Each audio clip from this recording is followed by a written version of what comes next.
Welcome and thank you for watching Ndejje University TV. My name is ANSLEM OJARU and this is live at 8. Here are the news in details. On a petition about the delayed commencement of medical interns says that the unpredictable increase in the number of medical interns and senior house officers has led to budget shortfalls in their remuneration, and this was according to a report presented to Parliament on Wednesday. Let's have more on that. Procedure. The committee chairperson, Honorable Charles Ayume, said Uganda has 19 accredited universities producing graduates who are required to do internship, with the number at 1,901 in 2023 compared to 963 in 2016. Ayume made the revelation while presenting the committee report on a petition about delayed commencement of medical internship and welfare for the 2023 intake. Ayume said there has been no commencement date set for the 2023 intake, and medical interns thus could not be deployed to the 58 internship centers due to lack of funds for their allowances. The committee observed that the budget for the intake was reduced from Ugandan shillings 51.1 billion to 10.23 billion Ugandan shillings, yet 54.6 billion Ugandan shillings is needed to pay allowances for the 1,901 medical interns. In response to the above issue, the Ministry of Health explained that for the current financial year 22-23, the funding provided for medical interns could only cater for 8 months. As a result, MOH had utilized funds for senior house officers to cover interns for the 3 months of December, January, and February 23. The final month of March 2023 has not been paid up to now, although the medical interns have already been signed off and left the training institutions. The committee also commended that 70.3 billion Ugandan shillings be provided by the Ministry of Finance in the financial year 2023-2024 to cater for the shortfall in the budget for medical interns and senior house officers who started their training in 2022.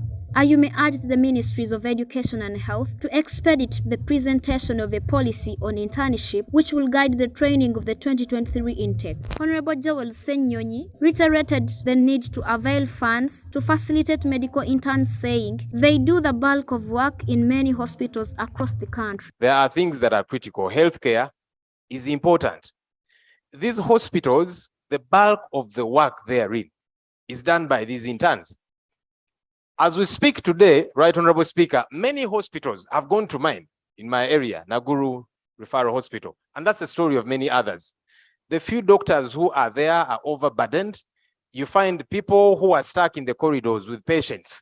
These doctors will tell you, I have been alert for the past 48 hours without sleep. They will collapse and die. Why? Because the interns are not in place. We need to facilitate them. We need to cease to see this as just some luxurious expenditure. It is not. These interns have got to feed. Many of them are being thrown out of the houses they are renting today. Many of them have got to walk miles, and some in the night, because they retire from work late in the night. To return, they don't have transport money.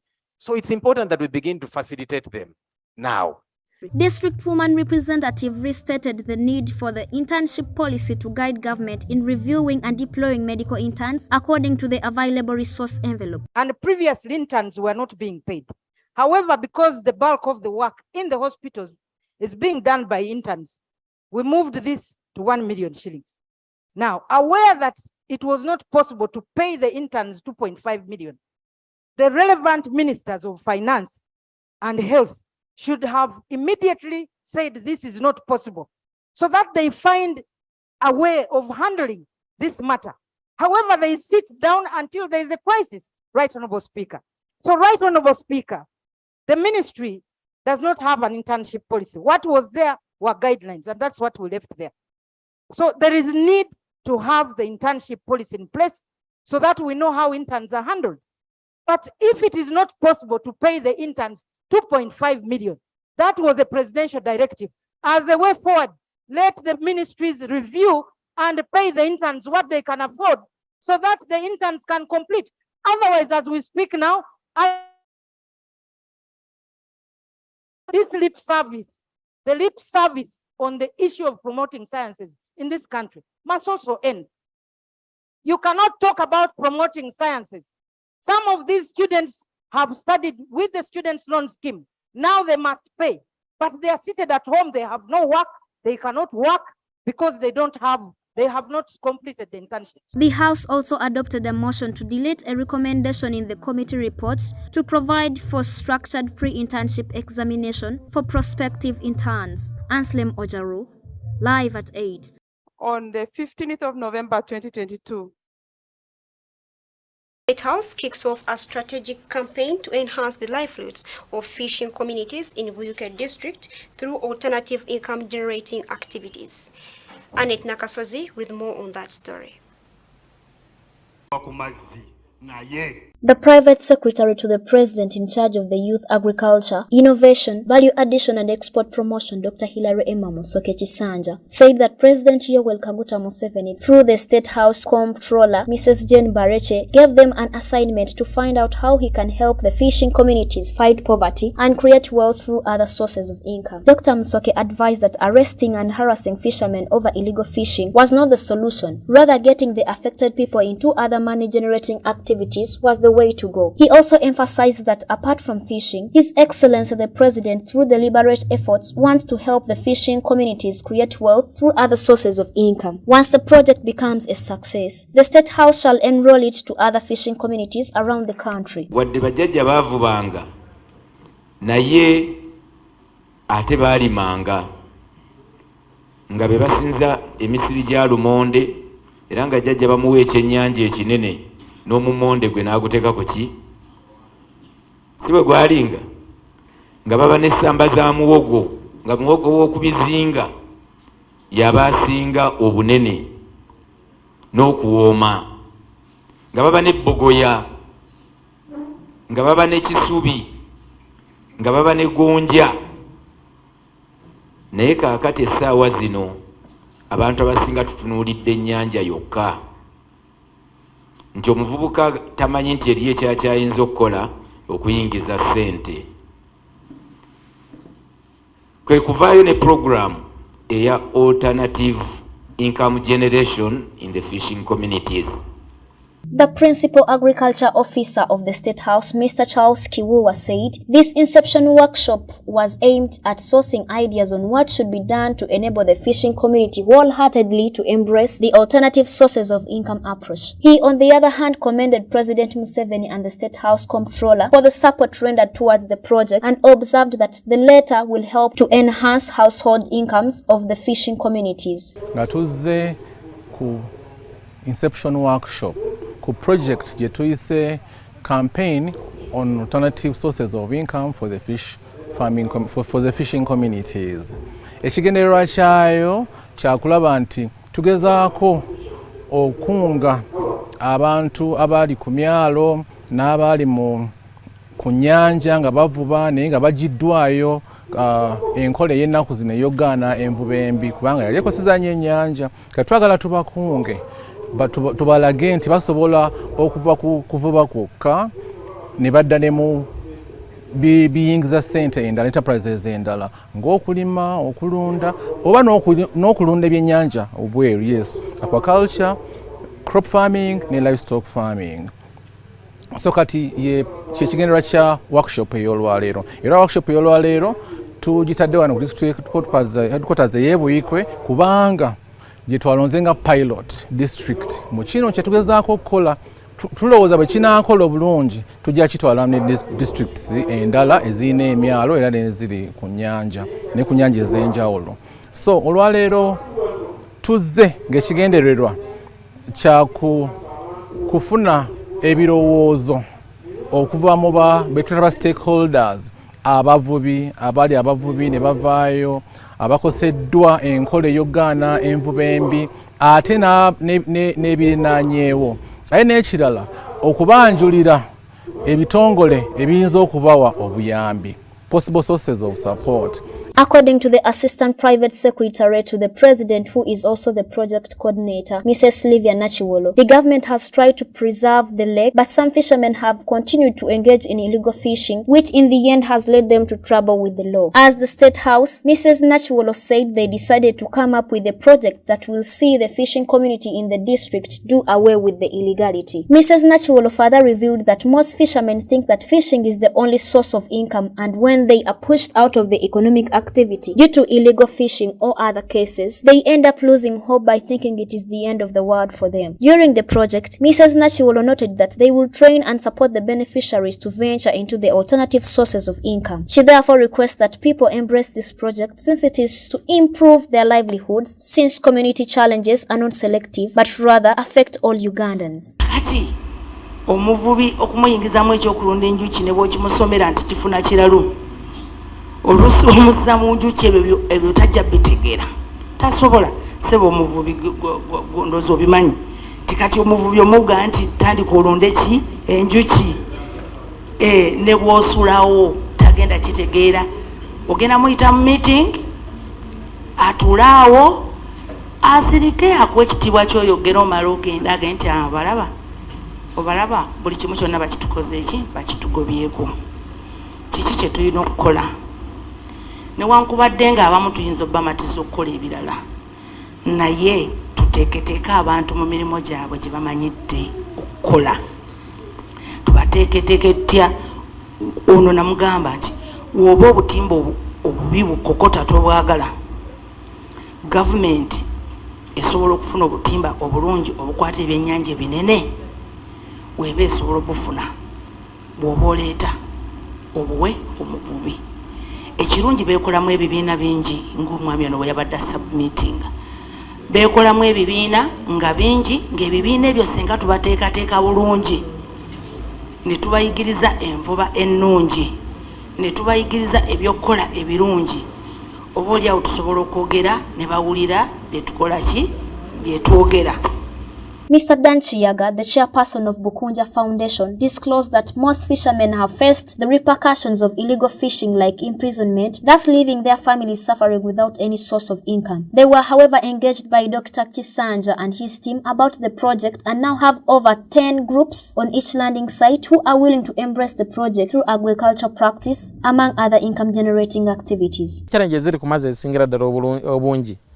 Omuvubi abavubi abasinga obungi 70% bavuba bubi naye omuvubi oyo ekimuvubi obubi talina ntandikwa esobola kumubanga esobola omufunisa ebivuba obulungi eryato erivuba obulungi lyetagisa $17,000,000 so wetwatandikira ebuyiko luno olwaleero wetugenda otandikira olunaku olwaleero tulina groups ezamala dda okwewandiisa mu bufu baagala mukene ebitimba bya mukene baagala amalobo abamu baagala looni z'obutimba bwali obw'ebbeeyi amalobo siga bbeeyi nnyo ne mukene si wa bbeeyi nnyo naye basinga kwagala nnyo looni era ebibiina we biri lwedde mu buyukwe byonna bamala dda okwewandiisa mu Bukunja Foundation n'abalima na gurupu olwedde zamala dda okwewandiisa baagala ensigo ez'okulima baagala ensigo baanya baagala ensigo balime abalala baagala okulunda ng'enkoko ku myalo okwo kuba ebizinga byonna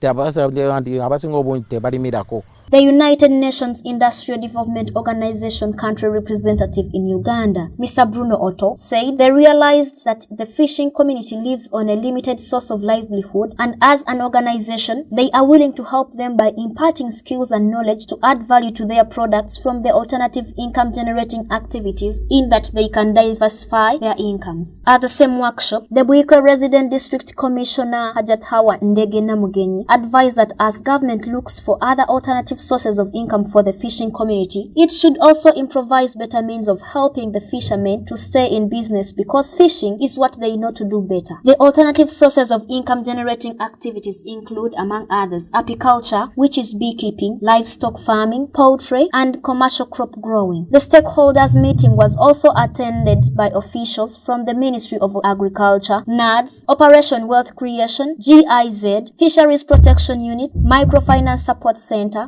Private Sector Foundation Uganda, Buikwe Fishing Community, among others. Annette Nakasozi, live at 8. Yeah. And we chose Buikwe as our Thank you very much, Annette Nakasozi, for that story. Now, the Office of the Prime Minister on Wednesday released an assessment report on service delivery of local government performance of 2023, where the education sector was ranked among the best with 58%. Let's take a look at that. The assessment report on service delivery of local government performance of 2022, which was released on Wednesday, indicated that education sector was performed best by local governments at 50%, registering an improvement from 53% in 2021. The report shows that Luka, Kamwenge, Kiruhura, Isingiro, and Ibanda were the best 5 ranking districts, whereas Kumi, Bundibujo, Chisoro, and Abim were ranked worst performers in education sector. The health sector was ranked second at 48%, and Isingiro, Kiruhura, Ibanda, Kamwenge, and Kibuku districts were ranked highest in performance last year. Toroko, Pade, Chotera, and Karaki were worst performers following the health assessment in local government management of service delivery report in 2022. Among districts, Isingiro was ranked best with 89%, followed by Kiruhura at 80%, Kamwenge and Ibanda with 79%, whereas Mayuge in 5th position at 73%, Bushenyi at 72%, Kibuku at 69%, and Bushenyi Ishaka, Gulu, Sembabule all at 68%. The report indicated that Karaki and Kaperebyong local governments were ranked worst performers with 19%, while Toroko with 23% and Amuria at 5th position with 26%. Others include Kwania, Kumi, Bugweri, Serere, Kweni, Obongi districts. Education, healthy, water and environment were among the key assessment measures. Others include local revenues, investment management, local service delivery results, accountability and transparency. Bevis Senkindu, live at 8. The Crested Cranes, in partnership with FUFA, held a press conference at FUFA headquarters in Mengo to brief on the friendly match that is to take place on 7th of July at Omondi Stadium in Lugogo. Let's have more on that. The Crested Cranes is to have a friendly match tomorrow with Trigger Stars from Tanzania, and this is to check Uganda on how far they have gone with their preparations for the 2024 Olympics against Rwanda's Amavubi team. Africa Football Governing Body, SECAFA, has granted Uganda's request to host the first leg of the 2024 Women's Olympic qualifiers against Rwanda in the country's Kigali. The match is scheduled to take place at the Kigali's Pele Stadium on July 12, 2023. The assistant coach Ayub Khalifa Chiinji is quoted to have said that the team is ready for the friendly match basing on the training they have given the players. Ready and geared up for the game tomorrow against Tanzania. We've been preparing for the Olympic qualifiers, and actually this is a trial game against Tanzania. The girls are ready for the game. We played Tanzania many times. I know it's not going to be an easy game, but we are saying it is a game that's preparing us to play our, what we call the first round of against Rwanda, that's the Olympic qualifiers. So we are very ready to play the game tomorrow. This is what the team captains say on either tomorrow's games or next games that are to be played. We are well prepared for tomorrow's game, and the mood is really positive, and we have an advantage that we are home, and I'm sure that we are going to perform to our best. The best advantage of having this friendly is to prepare us for the next game against Rwanda that we are going to play on Wednesday in Kigali, and I'm very much aware that we are going to do our best to see that we clear out everything where we need to correct, and of course the best that we have done to improve on other areas. So it's very good that we're having this international friendly, and it's going to give us some morale and of course to see how to perform better with Rwanda. Sina mengi ya kuzungumza. Watanzania wote waliopo hapa Uganda tunawakaribisha kuja kuona mechi, na imani itakuwa mechi ambayo nzuri na itawavutia. Asante. Trigger Stars head coach stated how important the match will help this team. It's a friendly match, and we are well prepared for this game match because we are in the camp for long times, prepared for the Olympic qualifier against Congo. So I hope we'll shift our preparation to this game. So I believe tomorrow's game will be very, very tough. Will show our ability in terms of technical, tactical, and we hope will be a good game. With both teams preparing for the forthcoming Paris 2024 Women's Olympic Football Tournament qualifiers, this game will serve as a forerunner. Uganda will take on Rwanda, while Tanzania facing Congo at the first qualification round. Moses Morgan Zinjuchi, live at 8. Much for watching Live at 8. My name is ANSLEM OJARU. See you next time.